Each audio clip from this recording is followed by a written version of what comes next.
Episode 50. Penyebabnya. Suara lantang dan tegas William berhasil mengetuk pintu hati Bisung. Dia mengangkat kepalanya sedikit, lalu meminta maaf sambil menceritakan semua yang terjadi beberapa hari ini. Mulai dari Hanum tidak lagi menyentuh cemilannya, kemudian jalan santai di pagi dan sore hari. Lalu membatasi makan nasi cukup roti, salad buah, atau sayuran saya. Kalaupun nasi itu harus yang rendah dengan kadar gula atau nasi khusus diet. Intinya semua Hanum lakukan demi menjaga kecantikan fisiknya untuk bisa setara jika berada di samping sang suami. Untuk itu dia melakukan diet ketat seorang diri tanpa arahan dari dokter. Itu berarti tanpa disadari bumil tersebut sedang mengundang bahaya bagi dirinya sendiri juga sang anak. Jadi dalam waktu beberapa hari ini, Hanum melakukan hal tersebut? Tanya William yang masih shock.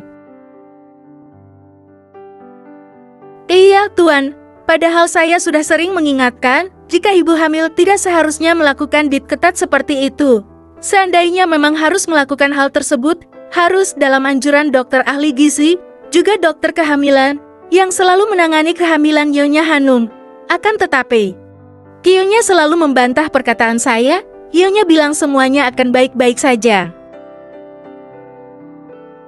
William yang mendengar semua penjelasan dari Bisum, langsung terdiam mematung. Dia tidak menyangka Hanum bisa berubah drastis seperti ini, padahal beberapa kali sang suami sering menasihati tentang semuanya. Hanya saja William sendiri bingung. Entah kejadian apa yang mendorong Hanum untuk melakukan hal berbahaya ini. Apakah ada perkataannya yang menyakiti hati sang istri, ataukah sesuatu terjadi padanya sehingga terbentuklah ide gila seperti sekarang? Sekali lagi maafkan saya, Tuan, saya berani bersumpah. Saya sering mengatakan untuk tidak melakukan hal ini karena kasihan bayi yang ada di dalam perut Nyonya. Cuma maaf, Tuan, saya tidak bisa melakukan banyak karena di sini posisi saya hanyalah pembantu, jadi tidak bisa menantang sang majikan. Sekali lagi maafkan saya, Tuan. Saya mohon jangan pecat saya, Tuan. Saya mohon Heike.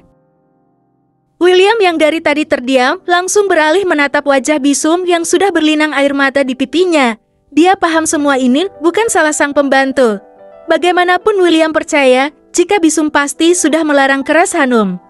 Tetapi bumil itulah yang keras kepala tanpa memikirkan keselamatan, juga kesehatan bayi yang dikandungnya. Saya tidak akan pecat, Bibi.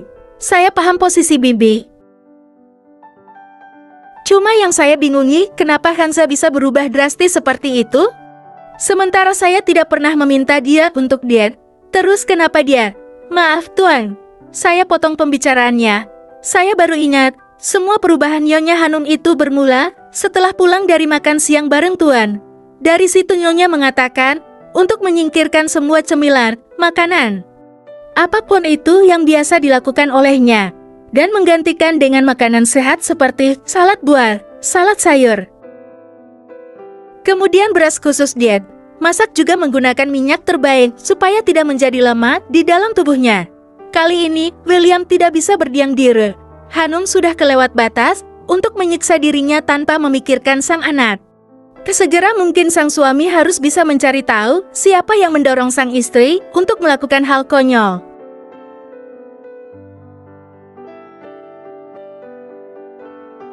Baiklah, Bi, terima kasih informasinya. Saya minta sama Bibi untuk tetap awasi istri saya jangan sampai ada satupun pergerakan yang terlewat. Paham? Paham, Tuan. Kalau begitu sekali lagi saya minta maaf. Permisi. Sang pembantu pergi dalam keadaan wajah yang ikut cemas memikirkan kondisi Hanum. Jika semua ini tidak dihentikan, maka keselamatan ibu dan bayinya akan terancam.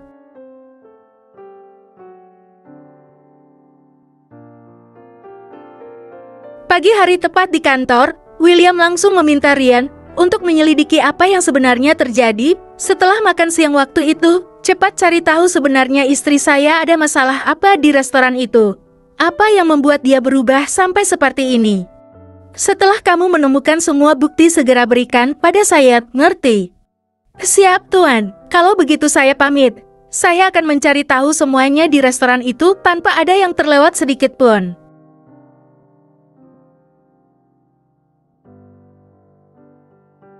William mengangguk kecil menatap kepergian Rion sekretarisnya. Dia berharap semoga ada titik terang untuk bisa segera menghentikan tindakan Hanum sebelum sesuatu terjadi pada anak mereka. Benar saja. Sore hari Rion, yang baru kembali dari restoran tersebut, langsung menemui Kendrick dengan membawa bukti rekaman CCTV di toilet. Permisi, Tuan, maaf mengganggu waktunya. Saya membawakan bukti kuat kenapa Nyonya Hanum bisa berubah seperti itu. Ini Tuan harus lihat sendiri. William langsung menerima ponsel Rion melihat rekaman CCTV di mana kedua wanita telah melakukan body shaming terhadap Hanum. Disinilah terkuak bukti besar pemicu terjadinya perubahan sang istri. Memalukan. Petik William.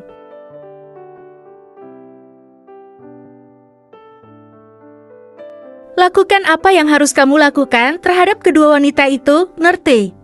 Berikan mereka balasan setimpal, karena telah mengganggu ketenangan keluarga saya. Sambung William dengan tatapan marah menatap Rion. Siap, Tuan. Saya akan melakukan sesuai perintah dari Tuan, namun jika saya boleh usul. Tuan harus segera membawa Nyonya Hanum ke rumah sakit supaya dokter bisa mengecek kandungannya, juga menyarankan hal yang baik jika memang diharuskan melakukan diet yang diinginkan, ucap Rion. Kau benar, Rion. Kalau begitu saya harus segera pulang ke rumah dan memeriksakan kandungan istri saya. Terima kasih. Kau urus dua wanita itu, berikan pelajaran yang tidak akan pernah bisa mereka lupakan, paham? Rion mengangguk, lalu keluar dari ruangan William. Setelah atasannya keluar untuk segera membereskan masalah di rumah, sang sekretaris hanya bisa berdoa dan berharap semoga semuanya baik-baik saja dan belum terlambat untuk menyadarinya.